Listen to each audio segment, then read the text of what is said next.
안녕하세요. 결혼을 앞두고 있던 30대 여성입니다. 결론부터 말씀드리자면 파혼했습니다. 그런데 파혼 이유가 너무 어이가 없어서 어디다 속 시원히 말도 못했습니다. 저희 부모님만 알고 계시는데 속상하신 부모님 붙들고 하소연할 것도 아니고 결국 익명의 힘을 빌려 하소연 좀 해보겠습니다.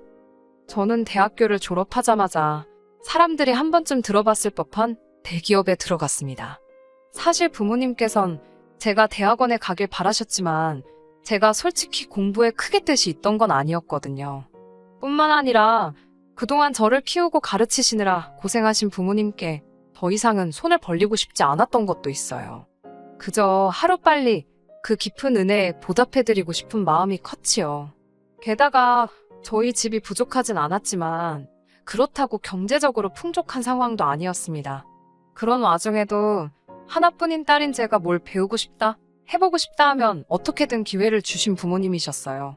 부모님에게 받은 큰 사랑을 이야기하자면 정말 끝도 없겠네요.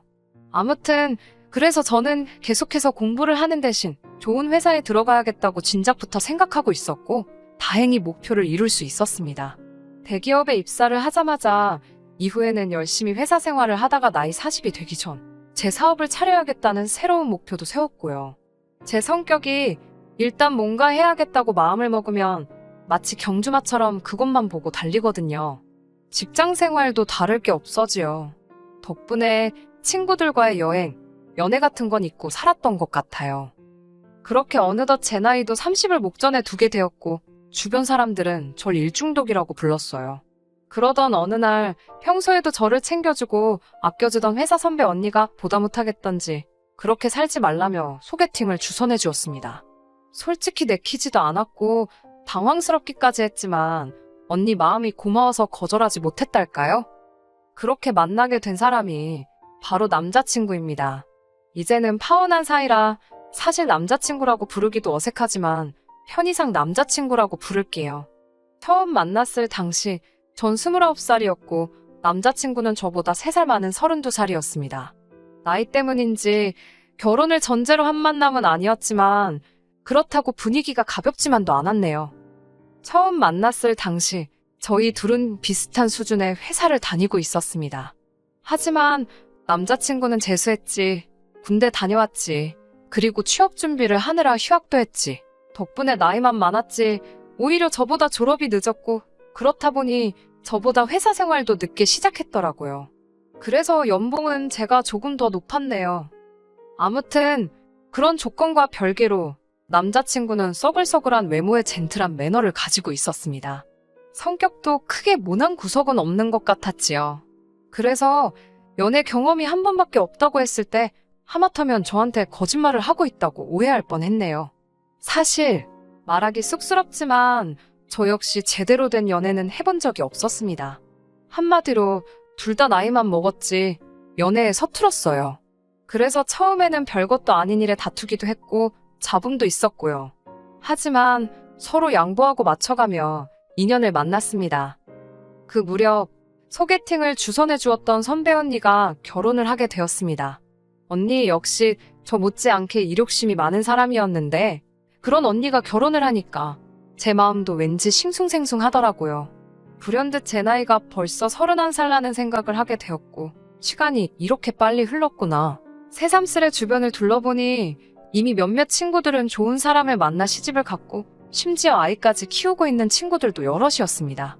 저는 왠지 모를 조급함이 들기 시작했지만 자존심 때문에 먼저 결혼 이야기를 하고 싶지는 않았어요. 그래서 처음엔 유치하지만 장난처럼 결혼에 대해서 운을 띄웠지요. 하지만 남자친구는 눈치를 못 챈 건지 아니면 의도적으로 모르는 척하는 건지 얼렁뚱땅 제 말을 별거 아닌 일처럼 치부하고 넘기기 일쑤였습니다. 결국 참다 못한 제가 남자친구에게 확실히 방향을 정해달라고 했어요. 저와 결혼을 생각하고 있는 건지 그게 아니라면 놔달라고요. 그제서야 남자친구는 기다리게 해서 미안하다며 저에게 프로포즈를 해왔습니다. 그렇게 결혼 준비가 하나씩 시작되었어요. 전에는 남자친구라는 사람에 대해서만 알았지만 결혼을 하자고 마음을 먹으니 남자친구의 가족은 어떤 사람들인지, 남자친구는 어떤 가정에서 자랐는지, 궁금한 것도 확인해야 할 것도 많더라고요.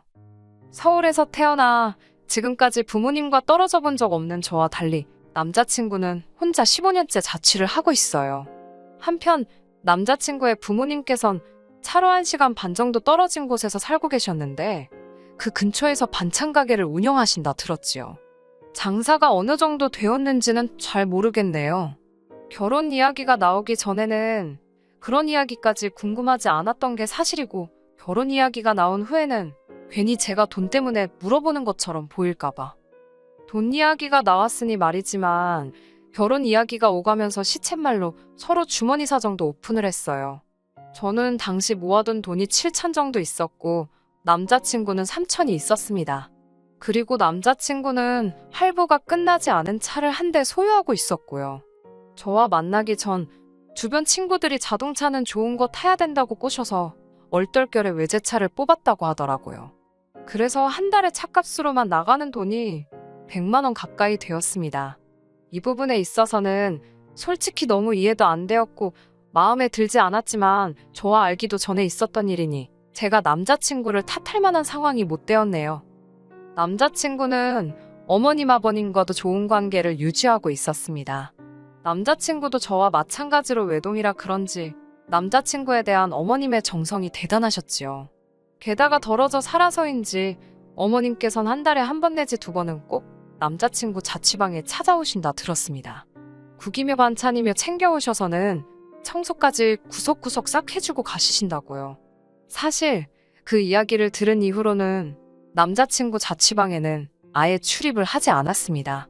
저희 부모님 세대만 하더라도 남녀가 서로 집에 드나드는 거에 대해서 불편해하시는 분들이 많잖아요. 괜히 저에 대해서 색안경을 끼실까봐 나름대로 행동에 신경을 많이 썼습니다. 하지만 제가 아는 건 이 정도가 전부였고 실제로 어머님 아버님을 직접 뵌 적도 없고 대화를 나눠본 적도 없었어요. 그래서 어머님 아버님과 식사 자리를 갖게 되었습니다. 지금도 다시 생각만 해도 구역질이 올라오네요. 어쨌든 처음으로 인사를 드리러 가는 자리였기에 뭘 사갈까 고민을 많이 했어요. 그러다 미리 주문해야만 먹을 수 있다는 케이크를 사가게 되었습니다.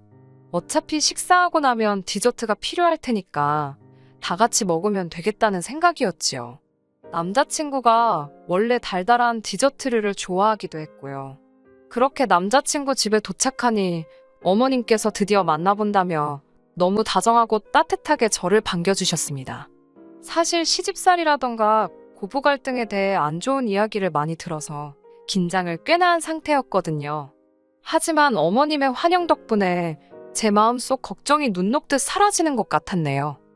그렇게 집 안으로 들어선 뒤 케이크를 어디다 둘까 하다가 조심스레 냉장고를 열었습니다. 그러자 순간 알 수 없는 악취를 맡게 되었어요. 전 솔직히 앞서가던 남자친구가 방구라도 낀 건가 싶었지요. 하지만 냉장고 속을 보니 그 이유를 알만했지요. 반찬들은 뚜껑도 없이 들어가 있질 않나. 언뜻 보기에도 상한 과일들도 보이고. 그때 어머님께서 저더러 상차림을 좀 도와달라 하셨습니다. 제가 냉장고 문을 닫으니 그걸 왜 닫냐며 고기 반찬들 좀 식탁에 올려놓으라고 하시는 거예요. 당황스러웠지만 일단은 시키는 대로 했지요. 그러다 고사리나물을 꺼냈는데 그 위에 하얗게 눈꽃마냥 곰팡이가 폈더라고요.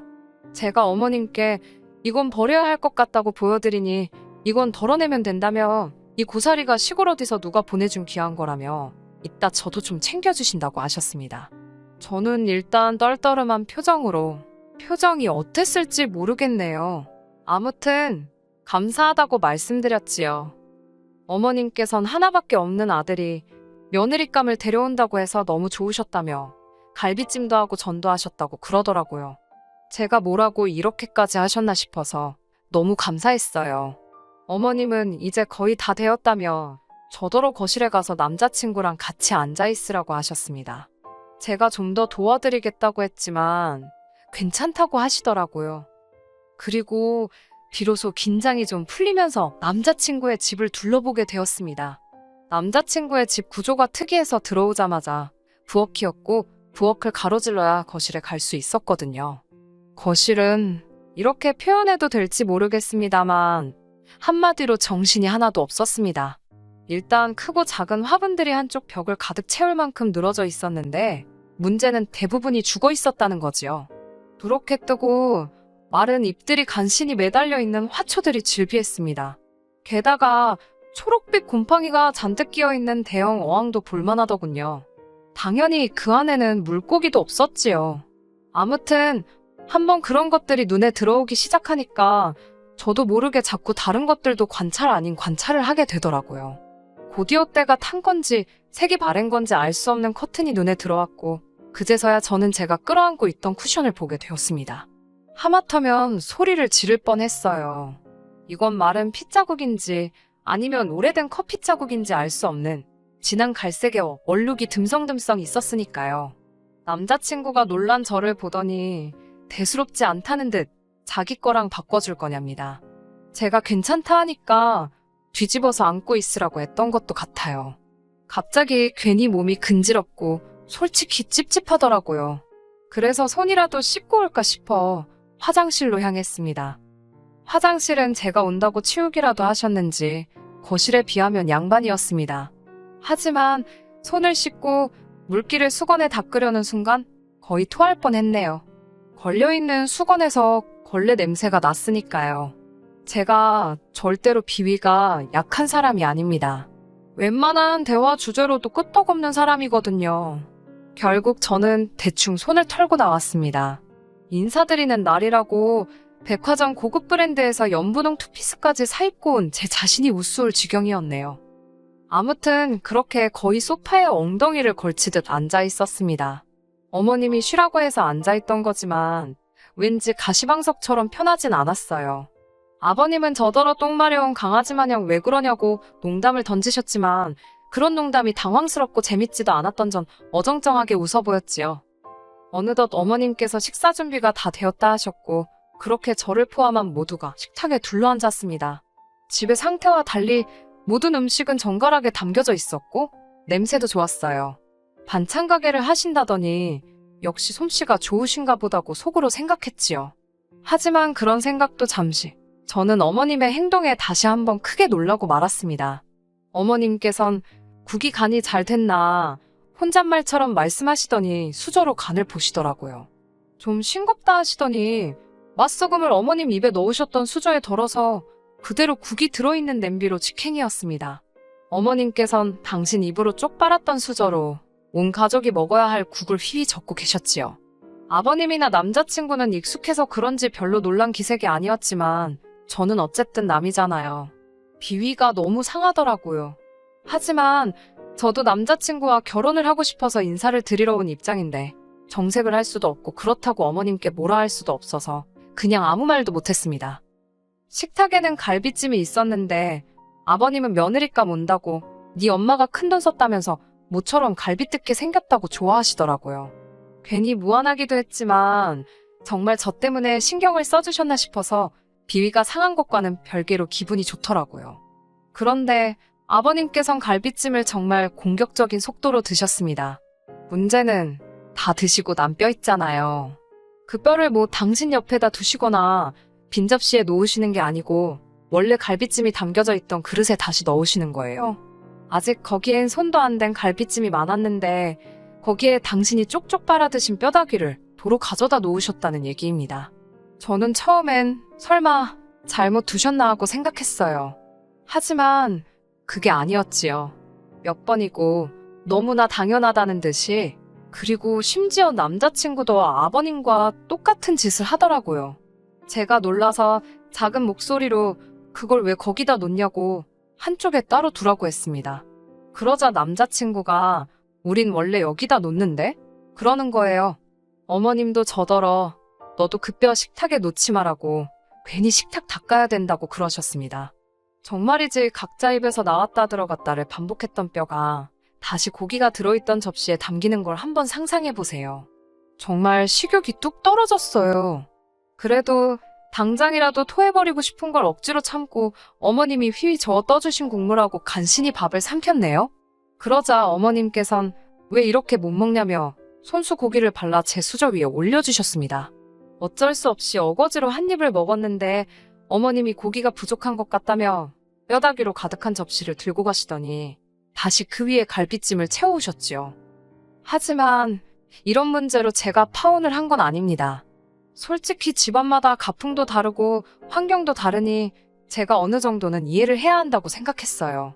하지만 이건 가풍이나 문화가 아니라 상식을 벗어난 일이잖아요. 게다가 구역질이 날 법한 일은 여기서 끝나지 않았습니다. 모두가 식사를 마치자 어머님께선 반찬통 하나를 꺼내 남은 반찬을 전부 모아 담으셨지요. 먹다 남은 반찬이요. 그때만 해도 전 솔직히 어머님이 음식물 쓰레기 모으시는 줄 알았네요. 아버님께선 제가 사온 케이크 맛 좀 보자고 하시며 거실에서 2차로 디저트를 먹자고 케이크를 꺼내오셨습니다. 제가 부엌에 접시를 가지러 가려니까 어머님께서 접시를 못하러 쓰냐고 설거지거리만 늘어난다며 대충 먹자고 하셨어요. 떨떠름했지만 유난 떤다 소리 들을까봐 네 하고 자리에 앉았습니다. 케이크를 꺼내니 아버님께선 당신은 이 크림이 그렇게 좋다며 당신 수저로 크림만 떠드시기 시작하셨습니다. 문제는 잘라서 당신이 드실 부분만 건드시는 게 아니라 케이크 한 판을 다 그렇게 훑어드시는 게 아니겠어요? 보다 못한 제가 아버님께 좀 덜어 드시는 게 어떻겠냐고 돌려서 말씀을 드렸지만 됐다고 하시길래 결국 솔직히 말씀드렸습니다. 아버님 침이 여기저기 다 묻어서 다른 식구들은 어떻게 먹냐고요. 웃으며 농담처럼 말씀드리니 아버님도 막 웃으시면서 당신 침은 로얄 젤리랍니다. 그러면서 저더러 한 숟갈 줄까? 그러시며 막 당신 수저에 침 뱉는 신용을 내셨다니까요. 그 꼴을 보고 전 더는 구역질을 참지 못했고 순간 분위기가 아주 싸해졌습니다. 결국 제가 죄송하다고 먼저 가보겠다며 자리를 일어섰는데 어머님이 아까 남은 반찬을 쌌던 반찬통을 제 손에 들려주시며 집에 가져가서 고추장 넣고 비벼 먹으랍니다. 저는 어이가 없어서 됐다고 말씀드리고 그대로 집을 나왔네요. 밖에 나와 찬바람을 쐬니 속이 좀 가라앉는 것 같기도 했고 이제 슬슬 큰 길로 나가 택시를 잡으려고 했는데 남자친구가 뒤따라 나왔더라고요. 손엔 그 짬밥통을 챙겨 들고 말이지요.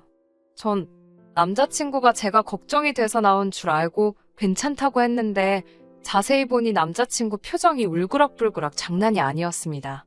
저더러 지금 이게 무슨 행동이냐고 다짜고짜 소리를 지르길래 저도 황당해서 아니 오빠야말로 왜 소리를 지르냐고 받아쳤어요. 그러자 남자친구는 누가 됐건 자기 부모님한테 무례한 건 못 참는답니다.